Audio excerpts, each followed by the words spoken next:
Добрый вечер. Вы смотрите программу «Сомнения» с Денисом Базанковым на телеканале ТНТ «Онега». И сегодня в нашей программе мы продолжим тему межбюджетных отношений между городом Петрозаводском и республикой. Тема, что ни на есть, самая актуальная. А актуальна она с октября месяца. Впервые мы о ней заговорили именно тогда. Сколько раз мы встречались, говорили о том, что деньги, много миллионов, не хочет возвращать республика Петрозаводску. В общем, вопрос не решается. И тут на этой неделе у нас вышла на одном из сайтов и в одной из газет местных статья министра финансов. Его позиция по сложившейся ситуации. Очень замечательная статья, рекомендую всем почитать. Мнение прямо противоположное тому, о чем говорим мы в нашей студии. Почему? Вопрос. Ну вот сегодня мы обсудим с нашими гостями. Я представляю первый заместитель главы администрации Петрозаводского городского округа Евгений Борисович Журавлев. Добрый вечер. Здравствуйте. И председатель Петрозаводского городского совета Олег Николаевич Фокин. Добрый Здравствуйте. Вечер. И как вы можете видеть, на столе еще есть две таблички. На них имена Игоря Усынина, министра финансов Карелии, и Александра Ефимова, министра строительства Карелии. Этих людей мы тоже приглашали в нашу студию, чтобы обсудить проблему, с которой мы и начали программу. Однако ни ответа, ни привета. Более того скажу, Олег Николаевич Фокин лично звонил и приглашал этих людей на программу. Ну, результат, как мы видим. Еще добавлю к этому ко всему. В пятницу должна была состояться встреча между этими людьми в законодательном собрании Карелии. И все по поводу этих же миллионов. Встреча в очередной раз уже в шестой не состоялась. Почему? Одному Богу, видимо, известно. Но, я думаю, пройдет еще несколько месяцев, и мы в одной статье узнаем, почему такое игнорирование. Вчера буквально я сам лично и одному министру, и второму совершил звонок, пригласил. Для чего мы пригласили? Чтобы действительно и для наших, для телезрителей, для жителей города Петрозаводска не получалось как однобокая информация. То есть вот есть позиция города, есть позиция Петросовета в моем лице, есть позиция администрации города Петрозаводска. Журавлев Евгений Борисович ее достаточно разжеванно предоставляет. То есть даже человек, который не совсем сведущий в межбюджетных отношениях, может понимать, откуда что берется, и прямо по цифрам раскладывается, где чья мера ответственности, кто за что должен отвечать, и как были достигнуты эти договоренности.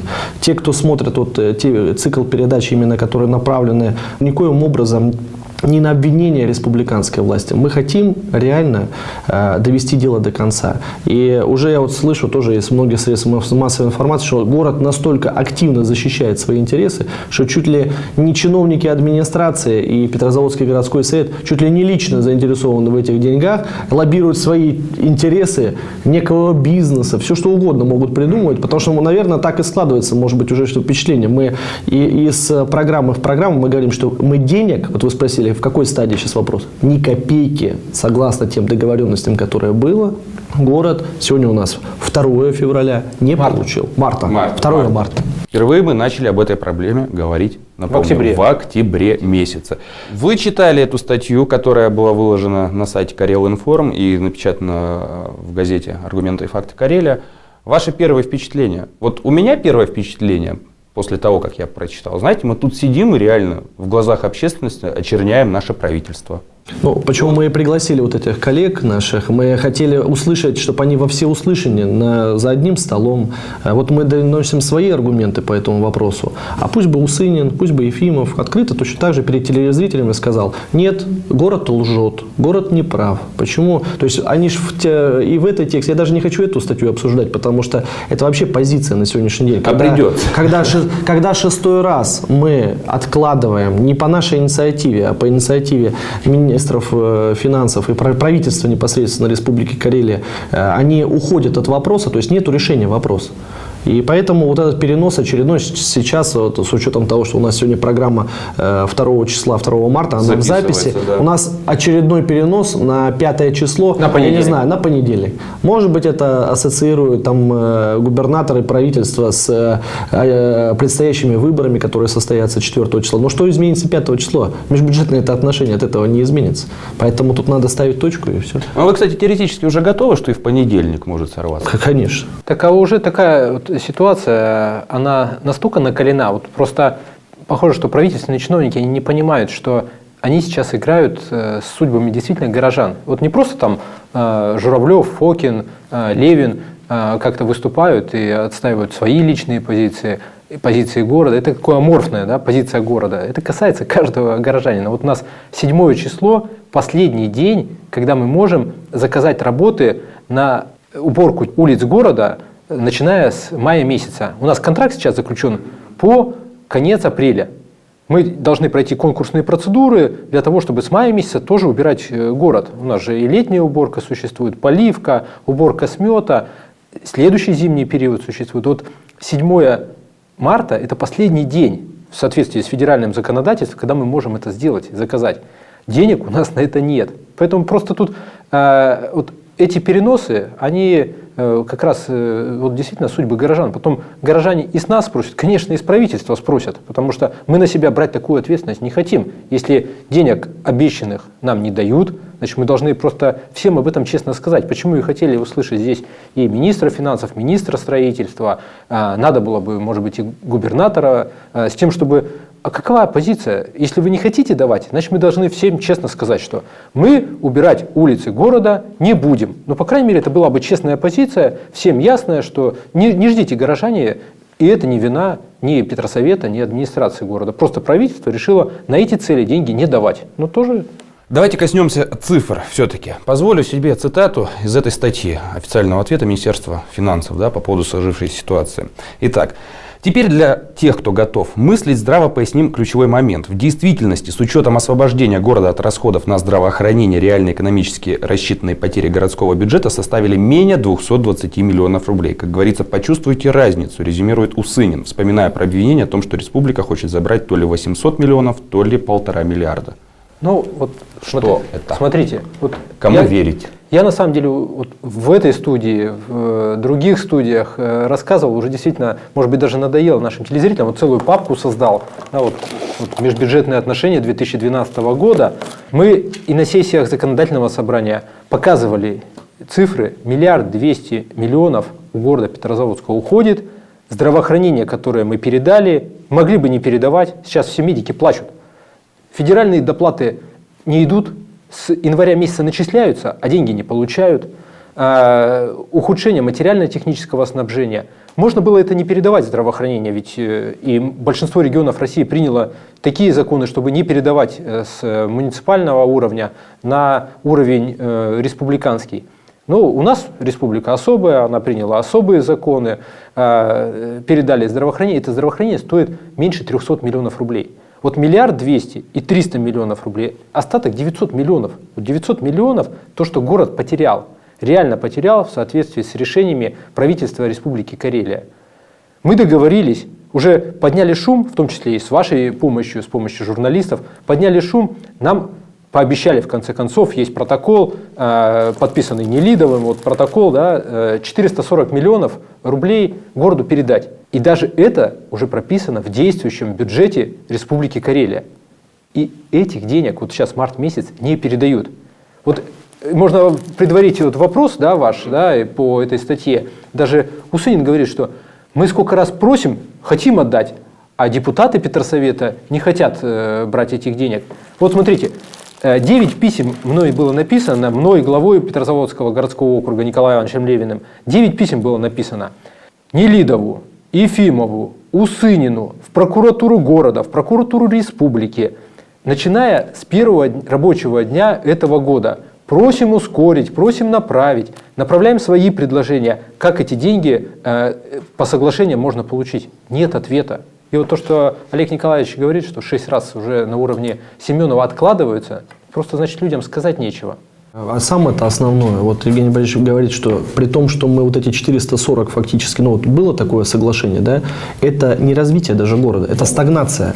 То есть вот между 800 и 440, да, там еще сумма сколько получается, там, грубо говоря, 360 миллионов. Вот это было бы дополнительное развитие. То есть мы планировали дополнительно сделать перечень по ремонту тех же самых дворовых территорий и так далее, и так далее. То есть все, что касается социалки. Но этих денег нет. Мы даже пошли на то, понимая, что в республике тоже они с неба не падают, эти деньги, оставить на том уровне, который было, ну, то есть, как бы, вот, чтобы хотя бы ситуация не ухудшалась. Напомню ситуацию. Тогда правительство и лично Усынин, и другие министры, выступая перед депутатами еще прошлого созыва законодательного собрания, с пеной у рта доказывали, что, ну, вообще показывали так ситуацию, что, смотрите, вот город, да, мы у них вот эти деньги-то заберем вроде бы, да, и мы обязательно их передадим районам. И это был основной аргумент, почему депутаты, естественно, от районов, они были залечены по полной программе. То есть они действительно думали о том, что эти деньги придут в район. Куда ушли эти деньги, вы спросите, да? А вот как раз по концу года, когда часть денег правительства показала себя красиво и хорошо, как вот тогда Усынин говорит, что у нас лучшие результаты изменились в федеральном отношении, вернулись в Москву в виде возврата денег. Поверьте мне, вот какая глупость, да? В городе не хватает денег, в республике не хватает. Мы берем для того, чтобы галочку в Москве поставили, что Усынин у нас что, будет лучший министр там финансов, да, во всей России. Вот он пришел, и вот он сделал такие результаты. Что у нас губернатор из-за этого поднимется в своем рейтинге доверия где-то там в администрации президента или перед народом? То есть перед населением-то это же реальность картинки, что денег в город, ни в республику не пришло. Мы говорим теперь о 440 миллионах. То есть вот смотрите, что творят. Значит, в протоколе, который лично подписывал Андрей Витальевич Нелидов, была прописана одна фраза: 440 миллионов передать городу в виде субвенции на доходную часть города Петрозаводска. Что сделали дальше депутаты Петрозаводского городского совета? Мы собираемся на сессию, формируем вместе с администрацией городской бюджет. Это 440 миллионов, понимая даже, что это, извините меня, республиканский бюджет. Мы его берем себе в доход, эти 440 миллионов, и формируем городской бюджет с учетом этой доходной части. На сегодняшний день этих денег нету. И вот эти, знаете, ну как, что это ж не детский сад, в игрушки играть, это не наперстки вот так вот двигать, да. Здесь ситуация реальная. Если у нас их нету, то надо сейчас честно сказать горожанам, собрать депутатов нашего Петрозаводского городского совета и сказать: смотрите, 440 миллионов у нас нет. Нас обманули. Нас обманули. И давайте теперь резать по-живому, куда, если у нас нету этой доходной части, какие части, расходные части мы будем резать. И вот тут как раз говорится о том, что вот вы сгущаете краски, что вы школы там закроете и так далее. Так вы поверьте мне. Это вообще реально? Это не только реальность. Это реальность не просто какая-то отдаленная. Это реальность мая месяца. Вот в мае месяце, я просто вас уверяю, мы должны выбрать. Вот можем вместе с горожанами выбрать, с депутатами Петросовета, депутатов законодательного собрания. Давайте выберем, какие стройки из нашего бюджета не будем финансировать. Уборку улиц. У нас, кстати, первый год, даже с этими 440 миллионами, первый год, такого даже в кризис не было, когда нет ни копейки на ремонт дорог. Мы не можем снять с ремонта дорог, их нет в принципе. Мы можем уборку улиц прекратить, мы можем закрыть детские сады, мы можем школы. Что-то надо делать. То есть, ну, если денег нет в кармане, соответственно, и ты расходовать их не можешь. Поэтому вот эта ситуация, вот, республиканская власть, похоже, недопонимает, и мы не сгущаем краски. Вот в мае месяце у нас 3 отдаленные школы, это птицефабрика, это 5-й поселок, это Сулаш-гора, они должны быть закрыты. Они должны быть закрыты. Что-то вы мне опять апокалипсис тут рисуете, вот честное слово. Евгений Борисович, ничего личного, но... Нет, личного-то ничего. Мы говорим о том, чем лучше дела бы происходили в городе Петрозаводске, это же показатель-то в первую очередь для губернатора и для республики. Какая нам разница? Вы почему, вот еще смотрите, почему не выступают на телевизорах, да, очень редко, по крайней мере, главы других администраций, там Пудож, Лоухи, ну очень-очень редко. Какие-то проблемы, в основном приехали, значит, либо отчет правительства, либо еще какая-то такая профанация, по большому счету. Они, поверьте мне, такая ситуация, что районы, они дохлые, и бюджеты у них дохлые. И они полностью, 100% зависят от республики, от нашего Минфина и лично от губернатора. И попробуй они критиковать открыто и говорить, вскрывать те проблемы, которые вот они на поверхности. Да если понятно, что район фактически деградирует, это надо бить просто тревогу и говорить, что на это нужны, на такие-такие направления нужны деньги. Это может на сегодняшний день доносить эту информацию только город, потому что город сам зарабатывает. Поверьте мне, сотни звонков от глав местных самоуправлений, от депутатов местных советов. Они говорят: ребят, вам большое спасибо, мы видим, как город борется реально за свои деньги, за ситуацию формирования бюджета. К сожалению, мы вас поддерживаем, ну, вот, на местах, но мы не можем об этом открыто говорить. Мы в ответ говорим, да и не, вы справляйтесь хотя бы с тем, что у вас есть какие там проблемы. Безусловно, надо работать в конструктиве. То есть, если мы могли бы сделать, вот поверьте мне, если бы вот не сегодняшняя ситуация, сотни новых программ и новых проектов, которые можно вести совместно с республикой. У нас, смотрите, вот что мы начали делать за эти 2 года. Детские сады начали строить впервые за 20 лет. Физкультурно-оздоровительный комплекс на Древлянке начал строиться. У нас действительно большие программы в этом направлении, в самых социальных. Ремонт дорог, мы за последние 2 года более миллиарда рублей вложили в ремонт дорог, дворы начали ремонтировать. И вот эти программы мы, конечно, должны были вместе с республикой, вместе с федеральной властью, конечно, должны были продвигать и вперед. Но когда у нас отняли все, конечно, у нас и возможностей не то, что участвовать в федеральных программах нет. У нас нет возможности осуществлять даже обслуживание того, что в городе Петрозаводске существует. Ну вот смотрите, в статье, которая, да, я все упоминаю, написано все наоборот, да, что республика, напротив, даже готова вложить, цитата, в столицу Карелии дополнительные 220 миллионов. Однако на определенных условиях, во-первых, на конкретные цели, а во-вторых, на условия софинансирования. Ну и дальше речь идет о том, что не хочет город софинансирования. Так не то, что не хочет. Вы смотрите, если эти деньги нам дополнительно дают, то мы рады, конечно, любым деньгам, готовы искать у себя резервы какие-то, может быть, поджимать иные программы. Но нам-то что говорят, что вы снимите деньги с обслуживания дорог и направьте их на ремонт. Ну, тогда надо просто тоже честно горожанам сказать, что мы обслуживать дороги не будем, мы будем их ремонтировать. Мы сколько-то улиц покроем тонким слоем асфальта, но в это время их чистить не будем. Ну, это вот выбор между чем? Между тем, что вообще будет коллапс во всем городе, вот при том, что мы не будем ни снег убирать, ни пыль убирать, ни осуществлять какие-то ямочные ремонты. И ремонтом нельзя так ставить и сталкивать вот интересы. Нам все надо. И ремонтировать надо, и обслуживать надо. Вот, кстати, там интересные были заметки о том, что обслуживание дорог у нас очень дорогое. Вот давайте я вам конкретно цифры скажу. Да? Обслуживание 1 километра дорог в Петрозаводске стоит 706 тысяч рублей. Да? При том, что в Кондыбаге этот показатель составляет 250 тысяч, в Костомукше 117. Конечно, это маленькие города, но возьмем вполне сопоставимый Архангельск, да? Где 1 километр обслуживания дорог стоит 465 тысяч рублей. Ну, казалось бы. Ну вот, смотрите, я вот не знаю, как в республике, действительно, надеюсь, что точно так же, как и у нас. У нас цена определяется на торгах. Торги вывешиваются на официальном сайте госзакупок. Начальная цена определяется с помощью регионального центра ценообразования в строительстве. И мы посмотрели итоги аукционов, которые размещены на официальном сайте Российской Федерации и по городу Петрозаводску, и по ряду городов, которые недавно проводили такие аукционы на обслуживание. Дороги бывают разные. Да? Бывают широкие, бывают узкие, бывает проспект, бывает межрегиональный, который снег просто выталкиваешь и убираешь. Мы взяли, вот писали в статье Архангельск, мы взяли Архангельск. Вот в Петрозаводске 1 метр квадратный в месяц в зимнее время стоит 5 рублей 10 копеек. Содержание дорог в результате нашего аукциона, который прошел в соответствии с федеральным законодательством. В Архангельске 5,04, дешевле на 6 копеек.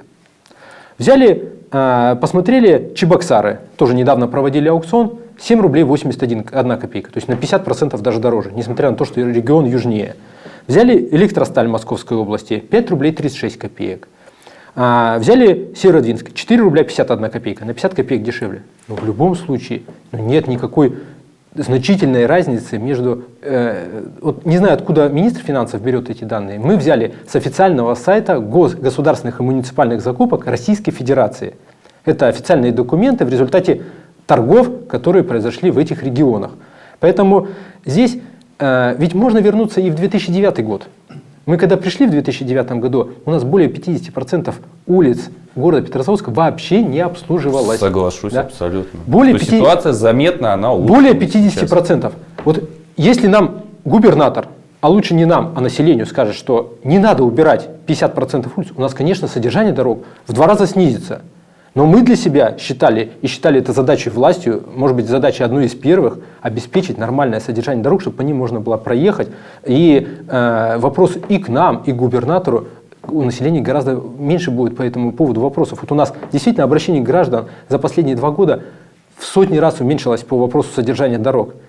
И здесь, ну, как скажете, как население решит, как решат руководители республики, не надо чистить дороги, можно ведь и 0. Вот возьмите Прянежье, там практически ничего нет, практически обслуживания дорог нет. Если вы хотите, чтобы город Петрозаводск стал таким же, как Прянежье, а не Прянежье таким, как город Петрозаводск, надо просто оставить городу Петрозаводску на обслуживание дорог 0. Прянежье больная тема. Да. Ну, и, то есть определите, надо просто, мы говорим министру финансов, да, Игорь Викторович, если вы такой умный, да, можете так распределять бюджет, помогите нам. Вот у нас статьи все написаны. Вот он говорит о том, что у нас неконтролируемый бюджет. У нас контрольно-ревизионное управление Минфина Республики Карелия, у нас Росфиннадзор, прокуратура, УФАС, все проверяют. У нас открытый бюджет прямо на сайте администрации Петрозаводского городского округа вывешен.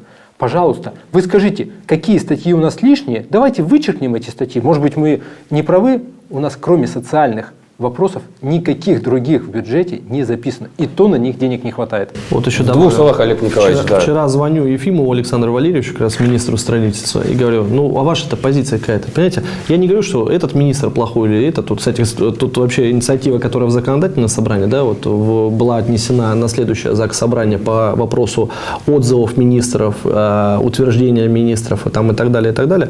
Конечно, она обязательна. Я надеюсь, что ее все-таки депутаты поддержат.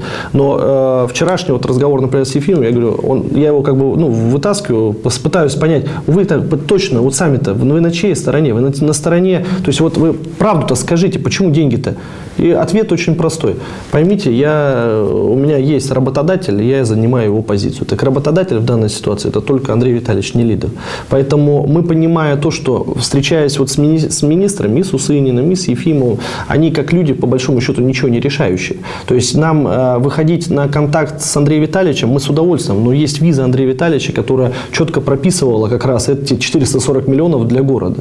Сейчас вот все вот эти, которые дополнительные условия выставляет и Министерство строительства, и Минфин, они же взялись, то есть они берутся, по большому счету, просто с неба. То есть вот это дофинансирование, я еще раз говорю, как оно может быть дофинансирование, если уже бюджет сформирован? То есть нужно дополнительные источники находить, чтобы и это дофинансировать. И самое основное, вот по части Ефимова, ну это все равно это все из одной истории. Почему мы говорим, вот эти 200 миллионов у нас были запланированы на уборку дорог. Да? Он говорит, нет, на уборку нельзя, можно только на ремонтные работы. Поднимаем, значит, спрашиваем, чем это регламентировано. Регламентировано своим же постановлением правительства Республики Карелия о дорожном фонде, где прописывают они действительно, что эти виды работ должны быть в виде капитальных затрат. Я говорю, так вы смотрите, вы можете нам отдать другие деньги, нам все равно. То есть это просто 440 в доходную часть города Петрозаводска. Не хотите вы вот так, ну не хотите из дорожного фонда? Не хотите из дорожного, давайте другие деньги. Это, по большому счету, город от этого не почувствует. Но если даже вы хотите и по этой статье, то в 15 минут можно сделать поправку в свое же постановление и дать возможность эти деньги дорожного фонда точно так же на законных полностью основаниях для города выделить. Ну что ж, к сожалению, время нашей программы подходит к концу. Что, если резюмировать? Ситуация до сих пор висит в воздухе. Да? Сколько она еще будет висеть, эти миллионы, когда вернутся, непонятно. Резюме пока. только одно. Вот я, извините, добавлю, что у нас, то есть как бы понедельник, это вот у нас уже должно быть 5 числа, очередной вот эта сдвижка. Мы разговаривали уже с председателем законодательного собрания, с депутатами законодательного собрания. Если надежды действительно на позитивные движения вперед по развитию города, по развитию республики со стороны правительства мы не увидим, и будут вот такие вот дополнительные, значит, кроме статей заказных ничего не будет выходить, тогда выход из этой ситуации только один. Изменения в бюджете Республики Карелия. Надо менять те же самые параметры, которые сама республика загнала в угол, это отрицательный трансфер и 10% НДФЛ. Тогда город будет справляться со своими обязательствами. Хорошо. На этой ноте мы тогда заканчиваем нашу программу. Мы будем следить за развитием событий. Я надеюсь, что когда-нибудь Игорь Усынин и Александр Ефимов придут к нам в студию вместе с вами, да, и мы все это обсудим спокойно, уравновешенно и аргументированно. Спасибо за то, что вы пришли в программу «Сомнения». Я напоминаю, мы с вами увидимся ровно через неделю на телеканале ТНТ «Онега». До свидания.